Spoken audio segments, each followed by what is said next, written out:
అందరికీ నమస్తే అండి.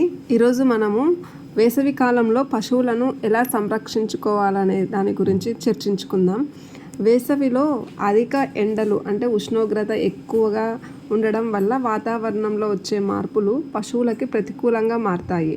కనుక వేసవిలో పశువులకు ప్రత్యేక యాజమాన్య పద్ధతులు అనేవి అవసరం. ఆవుల కంటే గేదెలు ఎక్కువ ఉష్ణతాపానికి గురవుతాయి. ఎందుకంటే గేదెల శరీరం అనేది నలుపు రంగులో ఉండటం, శరీరం కింద కొవ్వు ఉండటం, స్వేద గ్రంథుల సంఖ్య తక్కువగా ఉండటం వల్ల గేదెలు అధిక ఉష్ణతాపానికి లోనవుతాయి. సంకరజాతి ఆవులు వేసవి తీవ్రతను తట్టుకోలేవు. అలాగే కోళ్ళ మీద కూడా వేసవి ప్రభావం అనేది ఎక్కువగా ఉంటుంది. వేసవిలో సాధారణంగా వచ్చే సమస్యలు రెండు. ఒకటి పాల దిగుబడి తగ్గటం, ఇంకొకటి పచ్చిగడ్డి కొరత. పాల దిగుబడి తగ్గటం అనేది పశువుల మేత తక్కువ తింటాయి. వేసవిలో దాహంతో ఎక్కువ నీళ్లు తాగి 30-40% తక్కువ ఆహారం తీసుకుంటాయి. దానివల్ల పోషకాలన్నీ అందవు. అంతేకాక జీర్ణక్రియ కుంటుపడుతుంది. పెద్ద పొట్టలో అసిటిక్ ఆమ్లం ఉత్పత్తి తగ్గి పాలల్లో వెన్న శాతం, పాల ఉత్పత్తి శాతం తగ్గుతుంది. కాబట్టి ఎక్కువ పోషకాలని తక్కువ పరిమాణం గల దానాలో అందే విధంగా చూడాలి. మాంసాకృతులు, కొవ్వు పదార్థాలు, శక్తి విటమిన్లు, ఖనిజ లవణాలు సక్రమంగా అందేలా దానాన్ని తయారు చేసుకోవాలి. పచ్చిగడ్డి కొరత. వేసవిలో పచ్చగడ్డి కొరత సాధారణంగా చూస్తాము. ధాన్యపు జాతికి చెందిన నేపియర్ వంటి బహువార్షిక పశుగ్రాసాలు సాగు చేసుకుంటే సంవత్సరం పొడవునా పచ్చిమేత దిగుబడి ఉంటుంది. వీటిని ఒక్కసారి నాటితే 3-4 సంవత్సరాల వరకు నిరంతరంగా పలు కోతలు తీసుకోవచ్చు. ఈ విధంగా వేసవిలో కూడా పచ్చగడ్డి అందించే విధంగా జాగ్రత్త వహించాలి. పచ్చగడ్డి లభ్యం కాని సమయాల్లో మాగుడు గడ్డి అంటే సైలేజ్ అంటారు, యూరియా గడ్డిని పశువులకు అందించాలి. ఎండు మేత మేపినప్పుడు వైటమిన్ ఏ అదనంగా ఇవ్వాలి. ఎండు గడ్డిని ఎప్పుడు రాత్రి వేళల్లో మేపాలి. ఖనిజ లవణాల మిశ్రమాన్ని ప్రతిరోజు 30-40 గ్రాములు అందివ్వాలి. వేసవి కాలంలో వచ్చే సమస్యలో వ్యాధులు ఒకటి. దాంట్లో ముఖ్యంగా వడదెబ్బ. వాతావరణ ఉష్ణోగ్రత, గాలిలో తేమ అధికమైనప్పుడు పశువులు ఎక్కువగా వడదెబ్బకు లోనవుతాయి.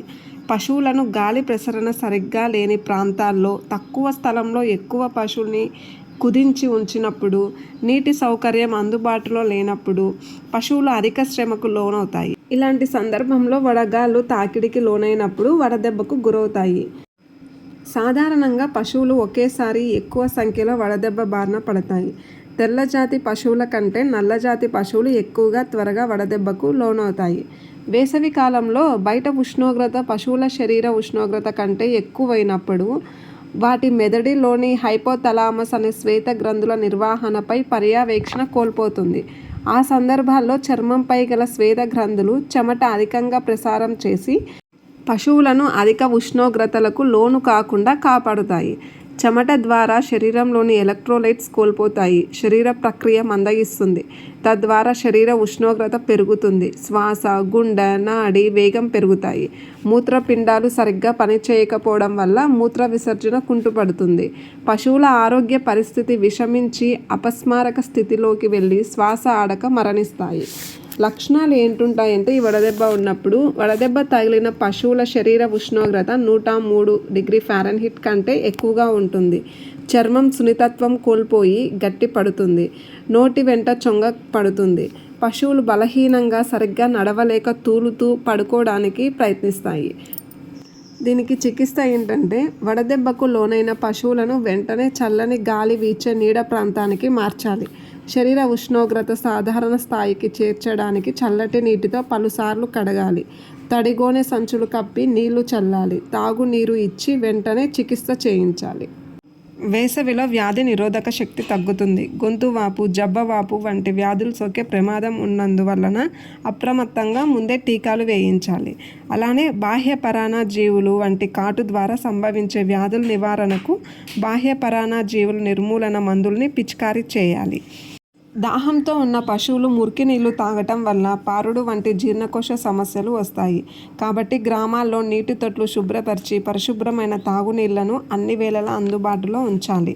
వేసవిలో పునరుత్పత్తి ప్రక్రియ కుంటుపడుతుంది. అధిక వేడి వల్ల FSH అనే హార్మోన్ ఉత్పత్తి కుంటుపడుతుంది. దీనివల్ల అండోత్పత్తిలో వ్యత్యాసాలు సంభవించి పశువులు తిరిగి పొర్లుతుంటాయి. పశువుల సంరక్షణ కోసం మనం ఎటువంటి చర్యలు తీసుకోవాలి అనేవి చూద్దాము. వీటిల్లో ఫస్ట్ది, వేసవిలో పగటి వేళల్లో పశువుల్ని మేతకు వదలకూడదు. అంటే ఉదయం 10 గంటల ముందు వదలొచ్చు, సాయంత్రం 5 గంటల తర్వాత తీసుకెళ్ళాలి. చల్లగా ఉండే సమయాల్లో మాత్రమే బయటకి తిరగనివ్వాలి. ముఖ్యంగా గేదెలు 80% ఎండ వేడిని స్వీకరించి 20% వేడి మాత్రమే రిఫ్లెక్ట్ చేస్తాయి. కాబట్టి పశువుల్ని మేతకు మండు టెండర్లో పంపించడం వల్ల మేత లభ్యం కాకపోగా చాలా దూరం నడవడం వల్ల శక్తి కోల్పోయి నీరసపడతాయి. గృహవసతి యాజమాన్యం 38 డిగ్రీల సెంటీగ్రేడ్ కంటే ఎక్కువ ఉష్ణోగ్రత ఉన్న సందర్భాల్లో శీతల స్థితి కల్పించాలి. అందుకు గాను పశువుల కొట్టాలు 10 నుంచి 12 అడుగుల ఎత్తు ఉండేలా నిర్మించాలి. గాలి వీయడానికి అనుకూలంగా పక్క గోడను పూర్తిగా కప్పివేయకుండా వదిలివేయాలి. వేసవిలో తాటాకుల కొట్టం పశువులకు అనుకూలంగా ఉంటుంది. ఒకవేళ సిమెంటు రేకుల షెడ్ అయితే పైన గడ్డి పరిచి మధ్యాహ్నం వేళలో నీరు చిలకరిస్తుండాలి. అలాగే వడగాలుల నిరోధానికి షెడ్డు ఒక పక్క పరదాలు కట్టి నీళ్లు చల్లుతుండాలి. పాకల చుట్టూ త్వరగా ఎదిగి నీడను పశుగ్రాసాన్నిచ్చే చెట్లు పెంచాలి. అవసరమైతే షెడ్డు లోపల ఫ్యాన్స్, కూలర్స్ అలాగే స్ప్రింక్లర్స్ కూడా ఏర్పాటు చేయాలి. పాకల్లో పశువుల్ని కుదించి ఉంచకూడదు. ప్రతి ఆవుకి 3 చదరపు మీటర్లు కనీస స్థలం ఉంచాలి. నీటి చెరువులు, కుంటలు ఉన్న చోట పశువుల్ని నీళ్ళల్లో వదిలేసేయాలి. ఒకవేళ కుంటలు, చెరువులు లేకపోతే పశువులపై రోజు మధ్యాహ్నం 3 నుంచి 4 సార్లు నీళ్లు చల్లుతుండాలి. ఇలా చేయడం వల్ల మనము ఈదటానికి ఏం తీసుకెళ్లాల్సిన అవసరం ఏముండదు. రాత్రి సమయాలలో ఆరు బయట విడిచిపెడితే కొంచెం వేడి నుంచి ఉపశమనం అనేది లభిస్తుంది పశువులకి. పునరుత్పత్తి మెరుగుపరచడానికి ఎద లక్షణాలను క్రమంగా గమనించాలి. ఒకవేళ పశువు ఎదలో ఉంటే పశువుని చల్లటి వేళల్లో మటుకు మాత్రమే కట్టించాలి. అంటే ఉదయం కానీ సాయంత్రం కానీ కట్టించాలి. ఈ విధంగా పశు పోషకులు కొంచెం శ్రద్ధ తీసుకోవడం ద్వారా ఎండవేడి బారి నుండి పశువుల్ని రక్షించుకోవచ్చు. ఈ వీడియో మన పశు పోషకులకు మరియు రైతన్నలకు అందరికీ ఉపయోగపడుతుంది అనుకుంటున్నాను. మరిన్ని వీడియోస్ కోసం like, share and subscribe our channel. Thank you for watching.